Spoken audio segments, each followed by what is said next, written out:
Hi guys, welcome to another little vlog. Today is the 24th of January 2020. Got ghost outreach today. Not as many conversations as I would have liked. There was no real excuse for it. It was just a whack day. But I'll get into the conversations I do have. So, had a Muslim couple who were a little bit like very casual Muslim at the start, but who kept insisting that their good things would really help them. I showed them both in the Torah and the Injil that both Jesus and Moses affirmed that perfection is the standard required to get to heaven. And there was like a point where they were like, "Have you read the Quran?" And I was like, "Yes." And they were like, quiet for a few seconds. I recommend reading the Quran if you feel that it's important. It's about the 14th of the size of the Bible. It's about half the size of the New Testament. You can get it done in 1 or 2 days. Surah 2, good luck if you feel like you want to embark on that. Pretty much. But remember, always cross-reference with what you're finding in the Quran with what you find in the Bible, because apparently it's the same author. I'll leave that up to you to figure out. That stopped them in the tracks, so that was kind of interesting, but they kind of just ran away after that. Had a chat with a young girl and her father from Melbourne. They were flipping through the flip chart and I jumped across. Went through the flip chart with her. She insisted that she was perfect.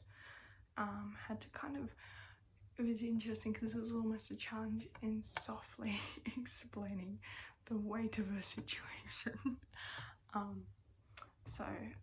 Checking questions were really helpful in that scenario, and she was kind of unsure of when she would trust, but hey, hopefully she does soon.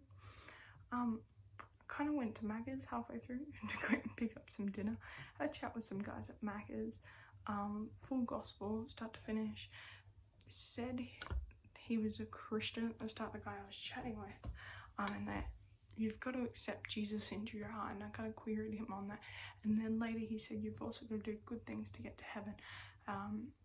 We went through checking questions again. Of course, checking questions were a really massive help in that scenario, and got to explain the gospel start to finish, which was really cool. His brother was really sweet afterwards. He's like, "Thank you, I've been trying to talk to him for ages about it," and stuff like that. I was like,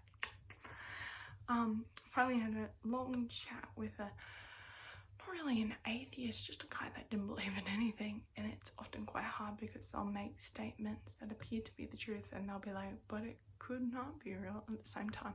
So they're trying to appeal to this idea of supremacy, in a sense, that I have a better idea than you because I don't like sticking to any rules at all.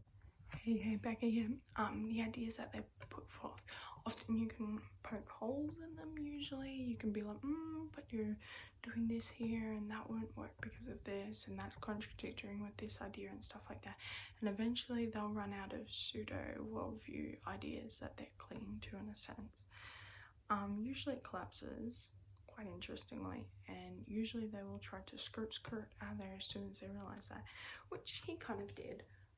But we got to establish perfection as the standard for heaven, and he was like, "Oh, I've looked into all the sources about the sources from that time, and none of them mention Jesus." And I was like, have you really done that? And he kind of faltered at that. And I wish I did have some of the sources that mentioned specifically in his death, even his resurrection, references to the resurrection in external sources outside the Bible. That would have been awesome in that scenario, but until next time. So yeah, that's for today's vlog. Thanks for watching.